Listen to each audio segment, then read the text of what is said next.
Salut à tous, c'est Jean-Charles et bienvenue dans un nouvel épisode de votre web-série préférée. Je vous conduis vers un nouveau monde pour cette 4e saison.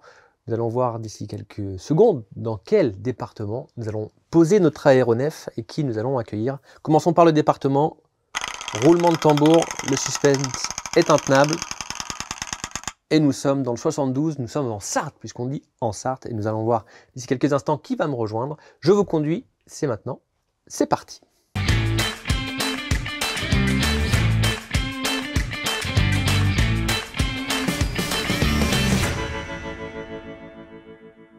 Et on va voir qui vient me rejoindre. C'est un homme, je le vois par la porte, et c'est Jean Foyer. Bonjour Jean. Bonjour Charles. Installez-vous dans notre aéronef. On est ravis de vous accueillir. On va parler avec vous de bioéconomie, de biomasse, de chanvre, d'hydrogène, de plein de sujets. On va parler bien sûr de Keros Énergie, puisque vous êtes le patron et le fondateur de Keros Énergie. Comment vous présentez Keros Énergie à quelqu'un qui ne connaît pas l'entreprise et qui ne vous connaît pas vous, Jean? Alors je pourrais dire rapidement, Keros est une entreprise qui est là pour faire des ponts industriels entre l'énergie et l'agriculture. Okay. L'énergie, c'est quelque chose où tout le monde en a besoin, et de plus en plus. Je dis souvent, et c'est la vérité, ma grand-mère, elle avait une ampoule, un fil. C'est tout. Voilà. Et c'était ma grand-mère. Et j'étais la voir, j'ai 42 ans, donc c'était il y a 35 ans. Elle avait une ampoule, un fil. Elle avait besoin de rien. C'était très rudimentaire, voilà. Un monde qui a énormément changé, en fait, en 35 ans. On a besoin d'énormément d'énergie, etc. Et les agriculteurs, en fait, eux, ils ont aussi beaucoup changé, on leur demande beaucoup. Et je me dis, mais est-ce que l'industrie qui a énormément changé, on parle d'industrie 4.0 et tout, elle pourrait pas servir un petit peu ce monde agricole pour produire une énergie ultra locale, voilà. Et en fait, c'est comme ça que l'idée Keros m'est venue. Keros, en grec, si on enlève le Q et qu'on met un K, ça veut dire le bon moment. Okay. Voilà, le moment opportun, le moment favorable, celui qu'on va attraper. Et pour l'énergie et pour notre monde agricole, encore plus aujourd'hui, j'en reviens pas parce qu'il y a beaucoup de débats sur l'agriculture, on a besoin de changements. Et on a besoin de changements qui montrent que c'est efficace, que c'est raisonné, que c'est raisonnable. Donc oui, l'agroécologie, on va parler un petit peu effectivement de l'agriculture, de la biomasse, de l'hydrogène. Tout ça, ça fait partie des raisons pour lesquelles j'ai créé une entreprise au service de la bioéconomie pour l'industrie, l'agriculture et l'énergie. Et qui s'appelle Keros. Alors c'est quoi la bioéconomie pour ceux qui ne savent pas ce que c'est? Qui compose ces acteurs de la bioéconomie? Alors la bioéconomie, en fait, il y a plusieurs on va dire courants dans la bioéconomie, mais principalement c'est la biomasse, donc le vivant, et l'économie circulaire. C'est-à-dire qu'on va faire des boucles industrielles les plus locales possibles en économie, enfin pour produire, pour consommer, pour distribuer, pour servir l'économie, mais en utilisant le vivant et la biomasse. Et voilà, donc c'est un terme, on dit souvent c'est la 3e ou 4e révolution industrielle, la bioéconomie. Voilà, donc c'est assez récent que on vienne schématiser un petit peu, théoriser ce que, en fait, nos ancêtres font depuis 8000 ans. Si je résume volontairement, le métier de Keros Énergie, c'est de produire demain de l'hydrogène. Oui. C'est quoi aujourd'hui le marché de l'hydrogène en France? Parce qu'on parle beaucoup du nucléaire, on parle de toutes les énergies qu'on peut connaître, mais aujourd'hui on en est où sur l'hydrogène en France? Alors l'hydrogène, c'est un gaz industriel, premier élément de la table périodique des éléments, le plus petit élément en termes de taille, et un des plus présents dans notre univers. Voilà. Le soleil, c'est l'hydrogène. Il y a énormément de procédés industriels, puisque c'est un gaz industriel qui utilise l'hydrogène aujourd'hui. L'hydrogène, c'est pas quelque chose qu'on peut récupérer comme ça dans le sol. C'est pas comme le pétrole ou comme le gaz. Non, mais ça se produit. Okay. On le produit à partir, en fait, d'énergie majoritairement fossile. On en produit beaucoup. On produit environ 800 000 tonnes d'hydrogène par an en France. Okay. Les usages principaux, c'est la sidérurgie, la raffinerie et la fabrication d'engrais. C'est accessible à qui aujourd'hui? Et c'est accessible à l'industrie. Et uniquement à l'industrie. Parce que c'est pas un gaz qui se stocke. L'hydrogène, comme c'est la plus petite molécule, on ne peut pas le stocker facilement. Donc il faut trouver des solutions pour sécuriser le stockage. Et quand le stockage est sécurisé, on peut dire, OK, on va rendre accessible au grand public cette molécule énergétique géniale, très dense énergétiquement. C'est 6 fois plus efficace avec la même masse que le diesel. Donc 1 kg d'hydrogène ou 1 kg de diesel, il y a 6 fois plus d'énergie dans 1 kg d'hydrogène. Et puis en plus, si on le produit de manière verte, un petit peu ou renouvelable, comme ce que nous on propose, génial. Alors justement, qu'est-ce que vous proposez? Parce que là, on est on va dire au siège de Keros. À côté, on a du chanvre. Il y en a un petit bout là, on va le prendre d'ici quelques instants. C'est quoi votre technique à vous pour le produire? Alors en fait, l'hydrogène, ça se trouve soit dans le sol, dans énergie fossile, soit dans l'eau, H2, voilà, soit dans la photosynthèse, parce que c'est l'hydrogène du soleil. Et dans ma réflexion pour comment créer cet hydrogène et qui soit accessible à tous et au grand public, je me suis dit, mais les agriculteurs, ils pourraient peut-être être participants de cette solution et faire pousser quelque chose qui serait une source de revenus pour eux, prioritairement, qui ne viendrait pas empiéter sur la terre agricole pour la souveraineté alimentaire. Donc, c'est-à-dire qu'il faudrait trouver une plante qui soit également une plante alimentaire, et puis qui serve aussi l'usage industriel. Et quand je regarde tout ça, en fait, il y a peu de candidats éligibles réellement. Il y en a 15.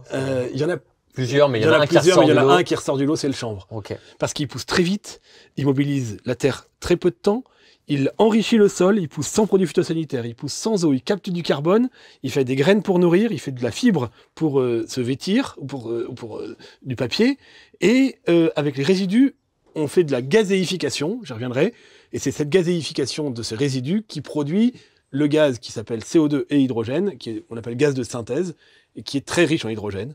Et donc, c'est celui-là qu'on propose. Donc, je schématise pour faire simple. Vous achetez du chanvre aux agriculteurs, oui. Vous les mettez dans une sorte de grand four. C'est ça.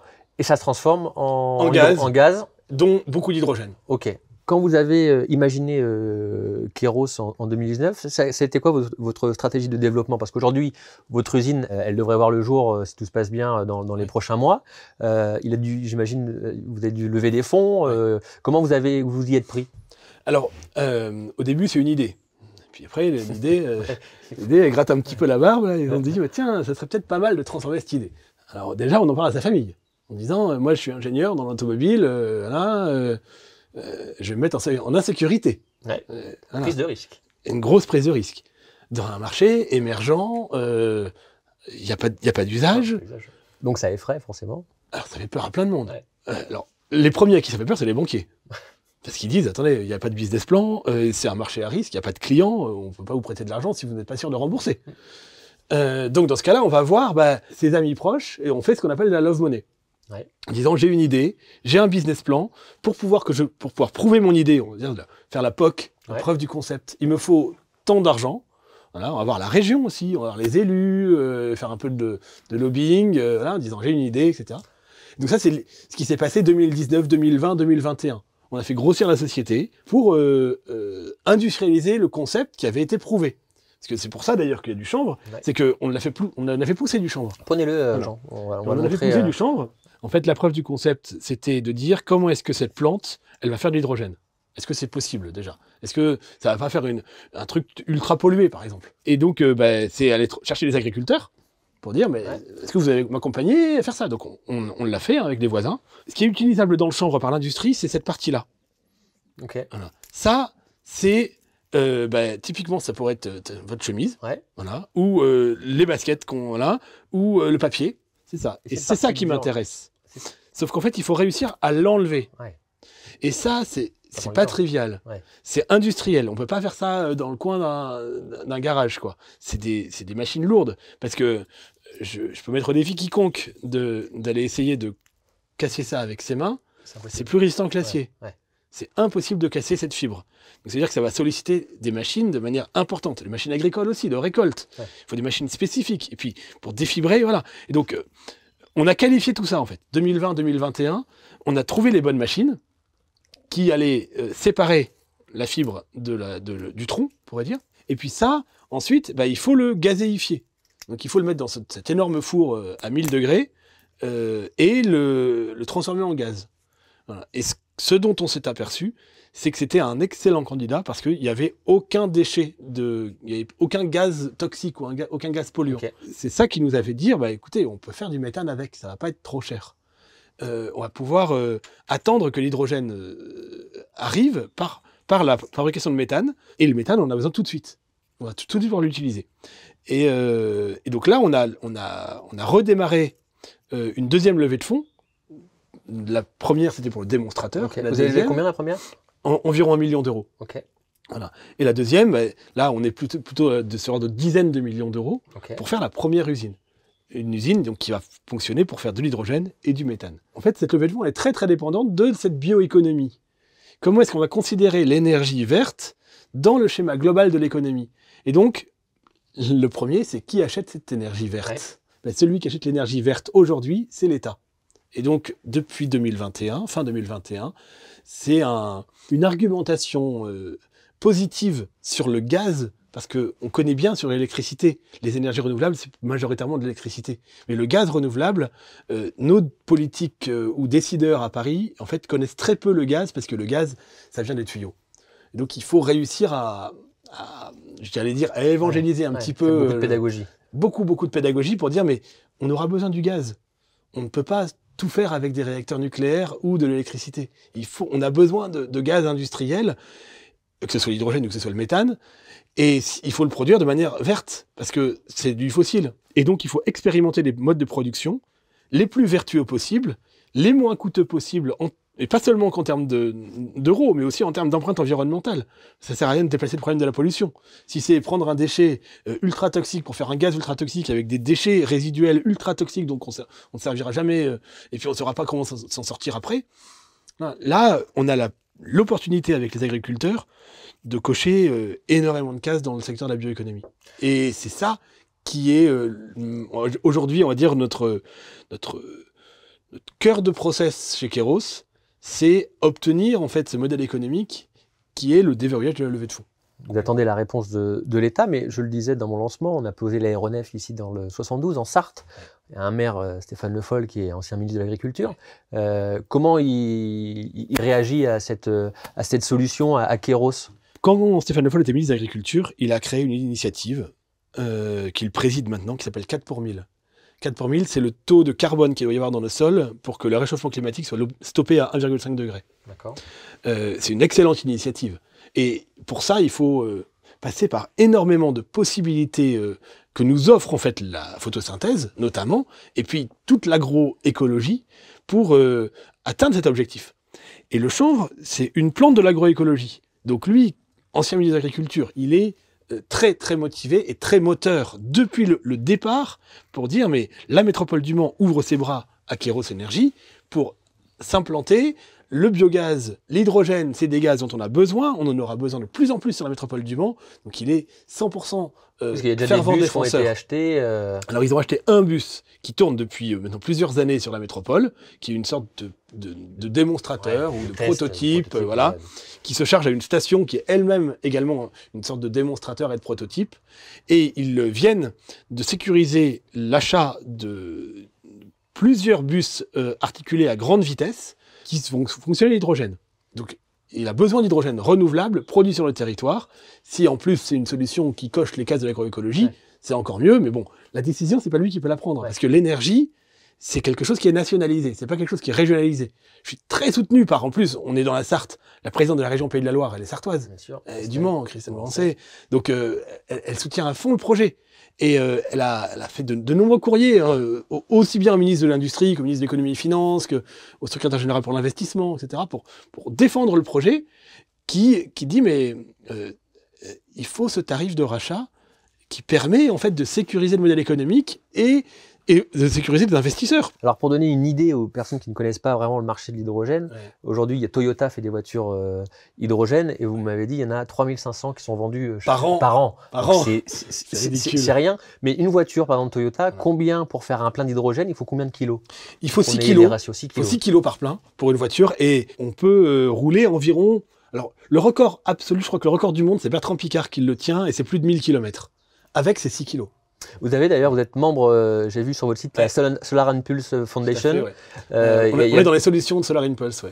Ok. Un peu plus récemment, là, il y a une solution aussi on va dire Grand Ouest qui s'appelle The Arch, qui est une initiative, voilà. Et donc là, on est lauréat des 100 solutions. Cette solution, en fait, pourquoi elle séduit, c'est parce qu'on peut dire, mais en fait, avec une petite plante, on peut faire beaucoup. Et l'hydrogène, pour revenir sur la voiture ou le bus. Parce que la métropole du Mans a acheté des bus, ou les camions, ou les bateaux, on parle même des avions, etc. Plus on va pouvoir en stocker de manière sécurisée sur un volume important, plus on va pouvoir en consommer. Mais aujourd'hui, raisonnablement, pour les voitures, ce ne sera pas avant 2030-2032. Pour les camions, un petit peu avant, parce que les chaînes de production sont un peu plus petites. 2026-2028, les premiers prototypes là roulent déjà, et donc on devrait pouvoir avoir ça en concession, c'est ça, d'ici 4-5 ans. Ce serait normalement... en tout cas, c'est l'objectif pour nous aussi, parce que autant une voiture, c'est 6 kg, qu'un camion, c'est plutôt 60 à 100 kg. Ouais. Donc là, on peut intéresser des flottes de transporteurs, et ça va plus vite pour consommer cet hydrogène. Combien ça se vend l'hydrogène, ou même le méthane en revente? Ça, c'est une très bonne question, et qui est source d'énormément de débats. D'accord. Voilà. Donc il n'y a pas un prix qui existe aujourd'hui, qui est fixé, qui est réglementé? Alors, en fait, ça dépend de son mode de production. Le pétrole, on ne paye pas, le pétrole. On ne paye pas sa production. Le gaz, le méthane, on ne paye pas sa production. Alors que l'électron, qu'il soit d'origine nucléaire, gaz, charbon, pétrole, bois ou éolien ou photovoltaïque, on paye sa production. Et donc le gaz qu'on produit par gazéification ou par méthanisation, on paye sa production. Il y a un coût de production. Et donc il faut rémunérer ce coût de production. L'énergie, elle se chiffre, elle s'achète au mégawattheure ou au kilowattheure. Voilà. Et donc le poids en fait de cette énergie, il va être comparé à quoi? À l'électricité, au pétrole, au gaz, et on rajoute à ça le poids de la décarbonation de ce gaz ou de ce pétrole. Voilà. Et donc pour nous, en tout cas, la cible claire de Kairos, quand on va produire de l'hydrogène pour les mobilités, c'est que ça coûte le même prix que le diesel. C'est-à-dire que à la pompe, quelqu'un qui va faire son plein, voilà, il payera pas plus que 10 € ou 11 €. Puisque s'il paye plus, ça veut dire qu'il va devoir être au-delà de 1,80 €, ce qui est à peu près aujourd'hui 1,80 € le litre de diesel. 10 €, c'est à peu près ça, 1,80 €. Parce que sinon, on n'adresse pas le bon marché. Et on démocratise pas l'hydrogène comme étant un carburant. Voilà. Et après, avec une vraie cible d'arriver à 1 €. En fait, mon idéal de prix, c'est 6 € le kilo. Okay. Et donc, c'est 1 € le litre. Okay. Voilà. Et dans un écosystème comme celui de Kairos, c'est tout à fait accessible. C'est pas une utopie, c'est pas une chimère. Et tout le monde est rémunéré, tout le monde gagne. Alors, c'est vrai que, et c'est ça aussi le bien de la bioéconomie, c'est que la valeur créée, elle est redistribuée de manière équitable à tout le monde. Mais alors, parfois, ça me plaît pas trop à certaines personnes qui préféreraient dire, moi, je prends 80, je vous laisse le reste. Ouais. Mais c'est pas comme ça que ça marche. Et pourquoi est-ce qu'il y a une crise dans le monde agricole? Pour ça, parce qu'il n'y a pas d'équité. Dernière question, sur cette saison 4, on va vers un nouveau monde, là on est en plein dedans parce qu'on parle de nouvelle énergie. Si vous deviez demain aller dans un nouveau monde, vous Jean, qu'est-ce que vous emmèneriez avec vous? Alors, vous n'avez pas le droit de dire du chanvre, trop facile. Pas le droit de dire à ma femme et mes enfants, trop facile. C'était la plante de subsistance par excellence. J'amènerais mon carnet d'adresse. Ok. Voilà. Dans le sens de, on n'est pas seul en fait. On peut aussi faire profiter à d'autres ce qu'on découvre. Donc, merci beaucoup, c'était un plaisir de découvrir votre parcours, votre activité. Et quant à nous, on va se retrouver très prochainement pour un nouvel épisode de votre web-série préférée. Je vous conduis. D'ici là, prenez soin de vous, portez-vous bien. Bye bye. Je vous conduis vous a été présenté par le CIC West.